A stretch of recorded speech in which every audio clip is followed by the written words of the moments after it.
Hello friends, rapid gentle permanent homeopathy में आपका बहुत बहुत स्वागत है। मैं doctor Usha Katare, homeopathic physician. तो आज हम बात करने वाले हैं एक ऐसे टॉपिक के बारे में जिसको आए दिन यूट्यूब पर कई सारे लोग सर्च करते हैं। मतलब आज हम बात करेंगे डायबिटीज़ के बारे में। हमारे इंडिया में सबसे ज़्यादा जो लाइफस्टाइल डिसऑर्डर होता है वो है डायबिटीज़। आए दिन किसी न किसी को डायबिटीज़ डायग्नोस होती है। तो आज हम उन सारे फैक्टर्स के बारे में बात करेंगे कि किन किन वजहों से डायबिटीज़ होती है, क्या इसका पैथोजेनेसिस होता है। और हम एक ऐसे टॉपिक के ऊपर बात करेंगे आज जो हर एक डॉक्टर आपको नहीं बताता है।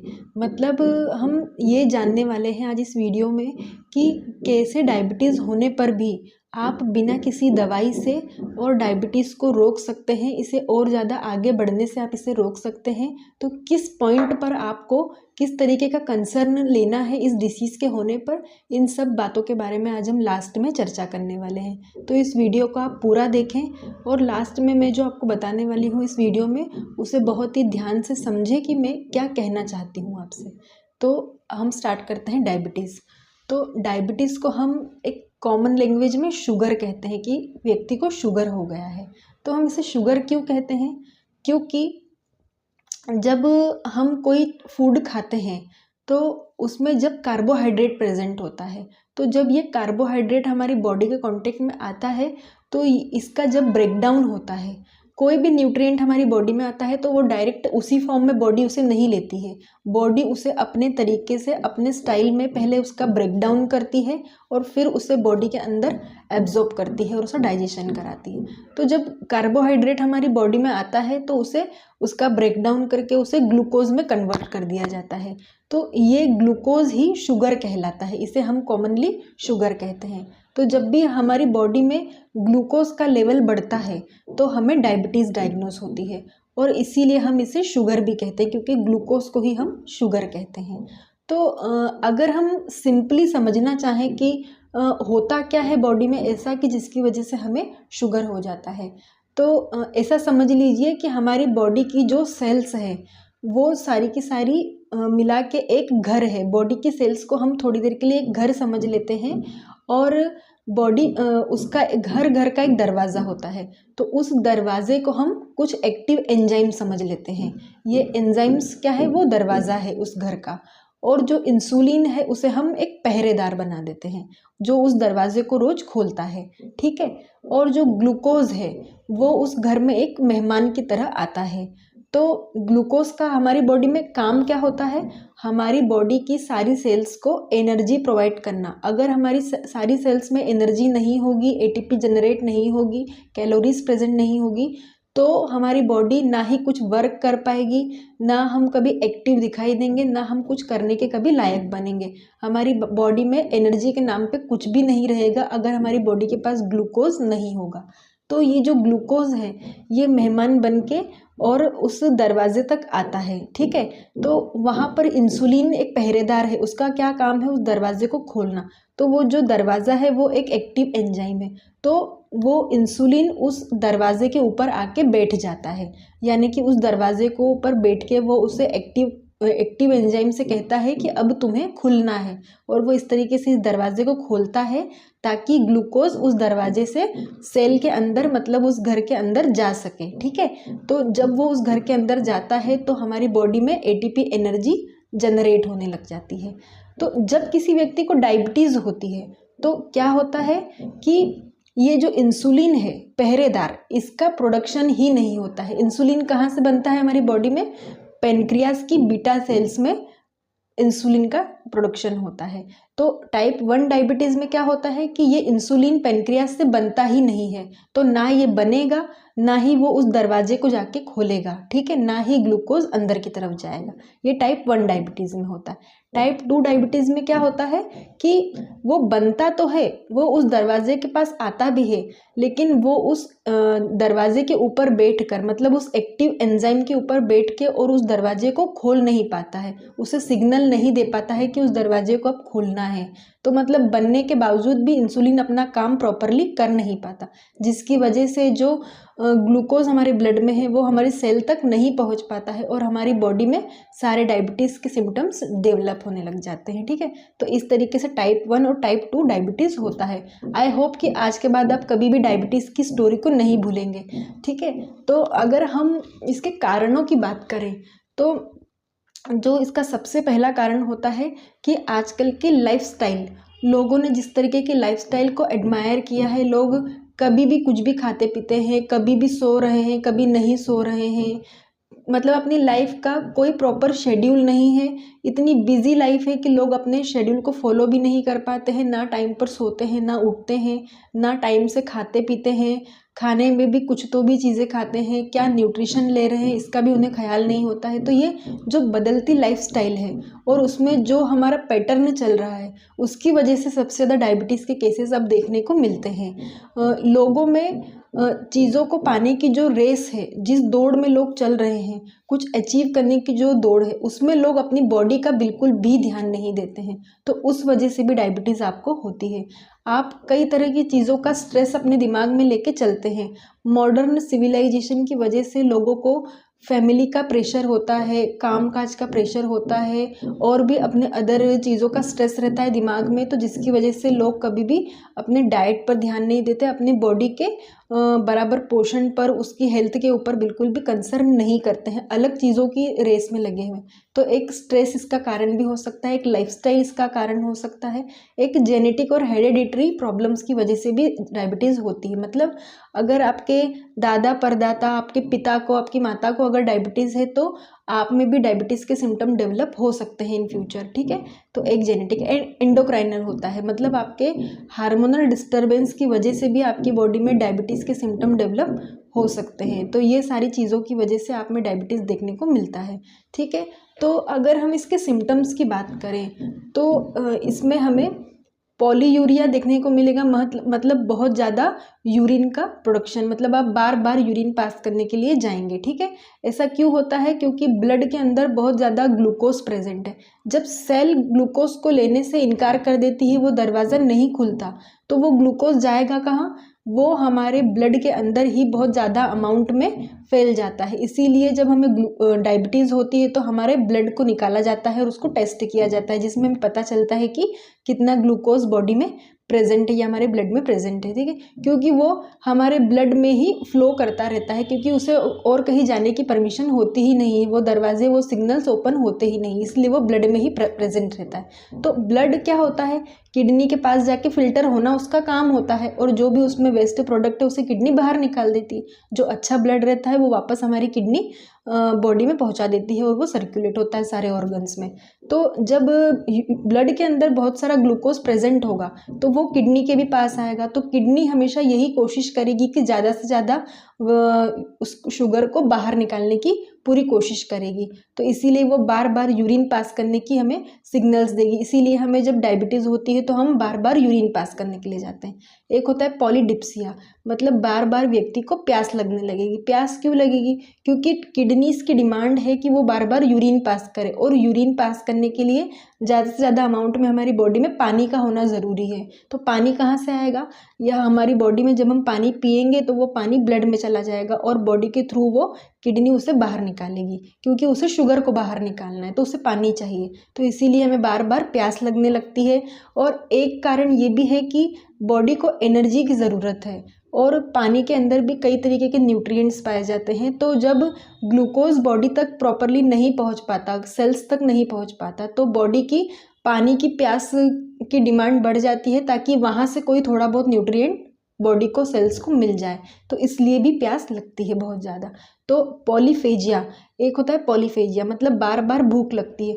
वही कि बॉडी कि ग्लूकोज भले ही बॉडी में प्रेजेंट है, भले ही शुगर ब्लड के अंदर ग्लूकोज प्रेजेंट है, लेकिन वो सेल तक तो नहीं जा रहा ना। तो तो सेल की तो अभी भी डिमांड है कि उसे कहीं से एनर्जी मिले, उसे कहीं से ग्लूकोज मिले। तो बॉडी में क्या होता है, खाने के लिए सिग्नल्स आते हैं कि कहीं से फूड मिलेगा तो उसके थ्रू बॉडी को ग्लूकोज मिलेगा, इसीलिए बार बार खाना खाने की इच्छा होती है, बार बार हमें अंदर से सिग्नल्स आते हैं कि हमें भूख लग रही है, इसीलिए व्यक्ति बार बार खाने लगता है। तो पॉलीयूरिया मतलब बार बार यूरिन आएगा, पॉलीडिप्सिया मतलब बार बार उसे प्यास लगेगी, पॉलीफेजिया मतलब वो बार बार खाना खाने की कोशिश करेगा।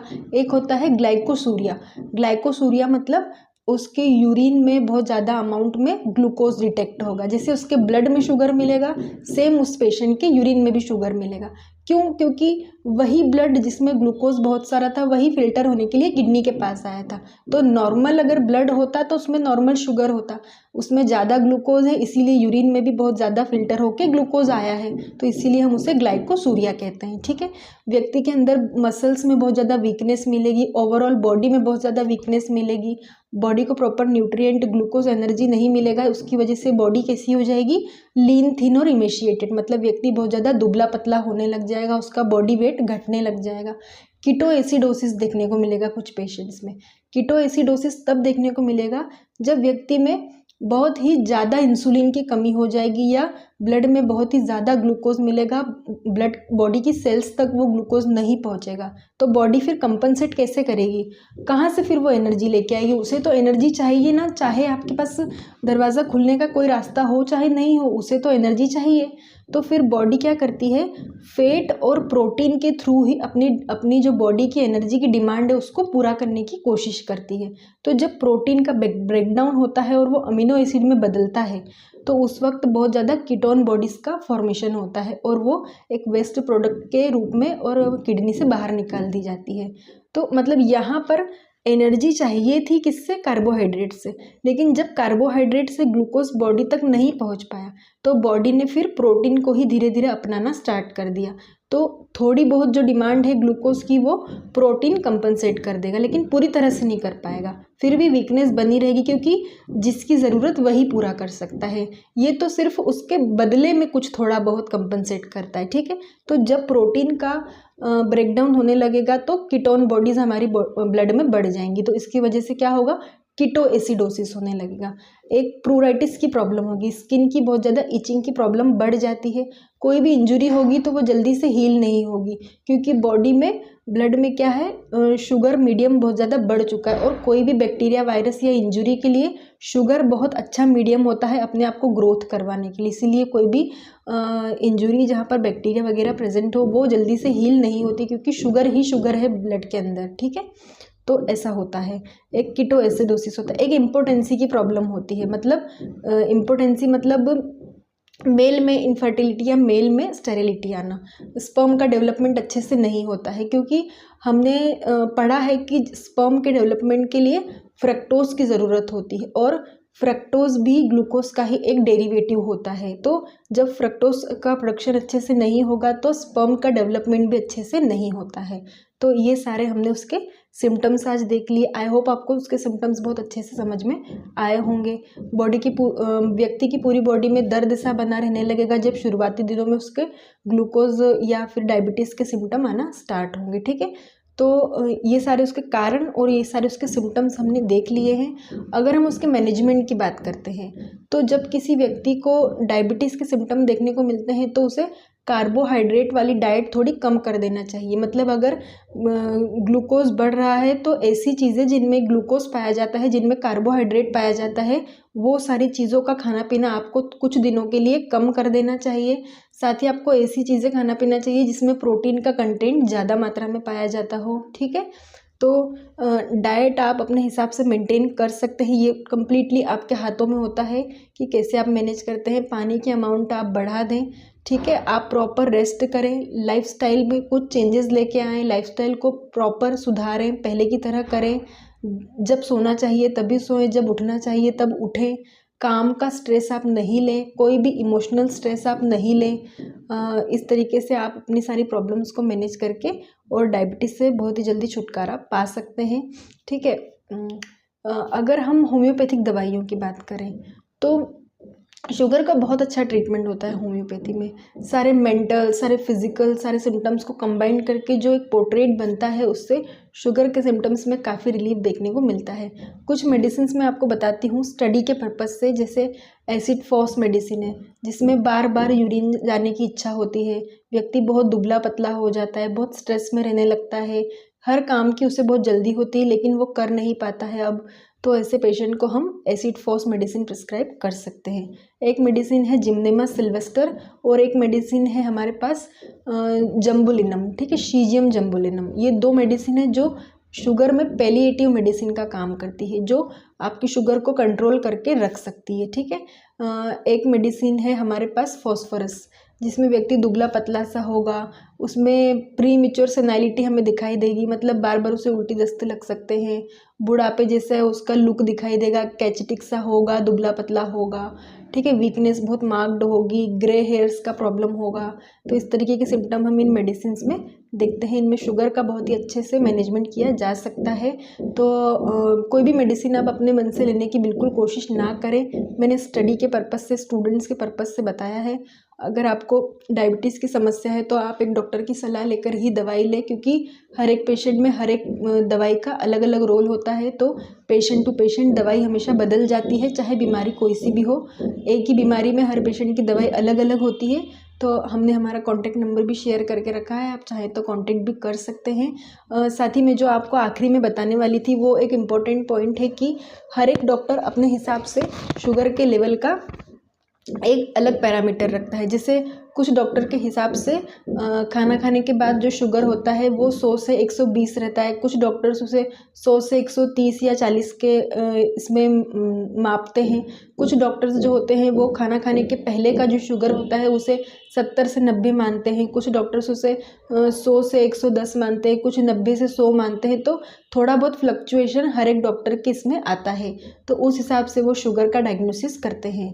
तो मैं आपसे ये कहना चाहती हूँ कि जब भी आपको शुगर के कुछ सिम्टम दिखाई दे या आप टेस्ट करवाते हैं, उसके बाद रीडिंग में अगर थोड़ा बहुत फ़र्क आता है, जैसे सपोज़ एक आइडियल रीडिंग होती है खाना खाने के बाद शुगर की 100 to 120 अकॉर्डिंग टू मी, ठीक है। तो अगर आपका शुगर 120 ना हो के 130 निकल आता है, तो आप बिल्कुल भी घबराएं नहीं। आप अगले ही दिन से दवाइयाँ खाना, मॉडर्न मेडिसिन स्टार्ट नहीं करें। आप अपनी बॉडी को थोड़ा सा टाइम दें, क्योंकि थोड़ा बहुत फ्लक्चुएशन हर एक व्यक्ति के बॉडी में ग्लूकोज का आता है। हर एक व्यक्ति में कभी न कभी उसके हार्मोनल इम्बैलेंस की वजह से शुगर का लेवल अप या डाउन हो सकता है। तो इसे आप ऐसा कंसिडर ना करें कि अब दवाई ही खानी पड़ेगी या गोली ही खाना पड़ेगा, उसके बाद ही हमारा कुछ हो सकता है, हम बच पाएंगे। ऐसा बिल्कुल नहीं है। कई बार आप यहीं पर गलती कर देते हैं कि तुरंत डायग्नोस होते ही आप गोली खाना स्टार्ट कर देते हैं। उसी के साथ एक बीपी की गोली भी स्टार्ट करते हैं, एक डायबिटीज़ की गोली भी स्टार्ट करते हैं, कभी कभी दिन में 2-2 बार गोलियां खाना स्टार्ट करते हैं, जबकि आपकी बॉडी में अभी उतने ज़्यादा प्रोमिनेंट सिम्टम्स नहीं आए हैं शुगर के। ये एक शुरुआत है, और किसी भी बीमारी की शुरुआत में अगर हम जिस वजह से वो हो रहा है उस वजह को अगर दूर करने की कोशिश करते हैं, तो शुगर अपने आप ही मेंटेन होके पहले की तरह रेगुलेट हो जाती है। सपोज़ आपको बहुत लंबे टाइम से कोई स्ट्रेस बना है और उसके बाद आप में शुगर डायग्नोस हुआ है, थोड़ा बहुत ऊपर नीचे हुआ है, तो आप उस स्ट्रेस को ख़त्म कीजिए, ना कि आप शुगर की गोली स्टार्ट कीजिए। अगर आपके लाइफस्टाइल की वजह से ये सब प्रॉब्लम हो रहा है, तो आप अपनी लाइफस्टाइल को सुधारने की कोशिश कीजिए, क्योंकि हर एक चीज़ का कोई कारण होता है। पहले उस कारण तक पहुंचने की कोशिश कीजिए कि आपको किस वजह से डायबिटीज़ हो। सब कुछ डॉक्टर होते हैं जो आपको सलाह देते हैं कि आप तुरंत अब से गोली खाना स्टार्ट कीजिए, वरना आपको ऐसा हो जाएगा, आपको वैसा हो जाएगा, आपको फिर ये प्रॉब्लम होगा, फिर वो प्रॉब्लम होगा, फिर हम कुछ कर नहीं पाएंगे। तो लेकिन आप रुकिए, थोड़ा सा समझिए कि अगर आप डायबिटीज़ की कोई भी गोली खाना स्टार्ट करते हैं, तो आपकी बॉडी के हाथों से वो कंट्रोल हमेशा के लिए फिर चला जाता है। वो कंट्रोल उस डायबिटीज़ की एक मेडिसिन के अंदर आ जाता है, उस मेडिसिन के पास वो पावर चला जाता है जो पावर पहले आपकी बॉडी के पास था। मतलब अभी भी आप चाहें तो थोड़ा समय रुक के, बॉडी को समय दे के और उस शुगर को मेंटेन कर सकते हैं बिना किसी दवाई के। अगर आप शुरुआती दिनों में ही गोली खाना स्टार्ट कर देते हैं, तो फिर आपकी बॉडी अपने हाथों से वो पावर लूज़ कर देती है। फिर आपकी बॉडी के हाथों में कभी भी वो कंट्रोल नहीं आ सकता। आप कभी भी अपने आप से शुगर को मेंटेन नहीं कर पाएंगे। फिर वो गोली ही करेगी जो कुछ भी करेगी। फिर उसके बाद कोई भी डॉक्टर आपको वो गोली खाने का मना नहीं करेगा, आपको वो गोली खाना ही पड़ेगा। तो आप ऐसी कंडीशन तक पहुंचने से पहले रुक सकते हैं, खुद उसका मैनेजमेंट कर सकते हैं। जैसे सपोज़ अगर आप में शुगर के कुछ सिम्टम दिखाई दिए हैं तो कुछ दिनों तक आप कार्बोहाइड्रेट वाली चीज़ों को बंद कीजिए। आप यूट्यूब पर सर्च कीजिए कि किन किन चीज़ों में कार्बोहाइड्रेट या शुगर पाया जाता है। उन चीज़ों को कुछ दिनों के लिए आप अवॉइड कीजिए, आप स्ट्रेस को अवॉइड कीजिए और आप एक हेल्दी लाइफस्टाइल में रहिए, आप खुश रहिए, आप योगा कीजिए, आप मेडिटेशन कीजिए, लोगों के साथ उठिए बैठिए, जिससे कि आपकी बॉडी पहले की तरह रिएक्ट करने लगे। उन सारे कारणों को हटाइए, उस गोली को आप आपकी लाइफ में मत शामिल कीजिए, क्योंकि एक बार अगर आपने गोली खाना स्टार्ट किया तो फिर आप उसे बंद नहीं कर सकते, आप उस गोली के ऊपर डिपेंड हो जाते हैं। तो बॉडी को थोड़ा सा समय दीजिए। आप हर 15-20 दिनों में या 1 महीने में शुगर टेस्ट करवाइए। आप पाएंगे कि आपकी बॉडी को जब आपने उस कारण के ऊपर काम किया तो शुगर ऑटोमेटिकली मेंटेन हो गया है। क्योंकि मैं ये आपको सलाह इसलिए दे रही हूँ कि एक बार जब कमांड आपके हाथों से इसकी चली जाती है तो आप चाह कर भी उसे फिर वापस पहले की तरह नहीं कर सकते, आप उस गोली के बिना नहीं रह सकते। और ये बहुत ही ज़्यादा कॉम्प्लिकेटेड चीज़ होती है कि आप अब कुछ भी नहीं खा रहे हैं, कुछ भी नहीं पी रहे हैं, बस सिलेक्टेड चीज़ें खाते हैं, सिलेक्टेड चीज़ें, और उन गोलियों को आप डेली खाते हैं। लोगों से बहुत अलग आपकी लाइफ हो जाती है। आप भी हर एक चीज़ डिज़र्व करते हैं, आप भी खाना पीना चाहते हैं, आप मीठी चीज़ें भी खाना चाहते हैं, आप स्वादिष्ट चीज़ें भी खाना चाहते हैं, लेकिन आप किसी वजह से खा नहीं पा रहे हैं। और इस डायबिटीज़ की वजह से बहुत सारे कॉम्प्लिकेशंस भी फिर बाद में बॉडी में आते हैं अगर आप लंबे टाइम तक इन गोलियों का सहारा लेते हैं तो।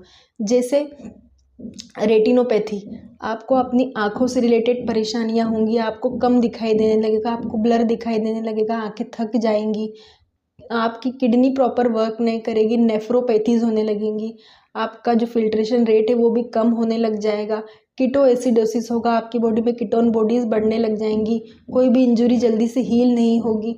तो इस तरीके के सारे सिम्टम आपकी बॉडी में दिखाई देना स्टार्ट हो जाएंगे। तो आप रुकिए, थोड़ा सोचिए और डायबिटीज़ का सेल्फ ट्रीटमेंट कीजिए जब तक हो सकता है। जहाँ बात आपसे नहीं संभलेगी, जहाँ पर सिम्टम्स कंट्रोल नहीं होंगे या बहुत ज़्यादा लेवल बढ़ा हुआ होगा, वहाँ पर आप डॉक्टर के पास जा सकते हैं, वहाँ पर आप मेडिकेशन स्टार्ट कर सकते हैं, वहाँ पर आपको कोई डॉक्टर नहीं रोकता है। लेकिन जब तक थोड़े बहुत सिम्टम है, बहुत स्लाइटली सा है, जिसकी वजह से कोई ज़्यादा फ़र्क नहीं पड़ रहा बॉडी के ऊपर, या सिर्फ डायग्नोस हुआ है, कोई सिम्टम नहीं आया है, तो आप अपनी बॉडी को खुद से कंट्रोल करने की पूरी कोशिश कीजिए। क्योंकि ये सलाह आपको हर एक डॉक्टर नहीं देगा कि आप गोलियाँ मत खाइए।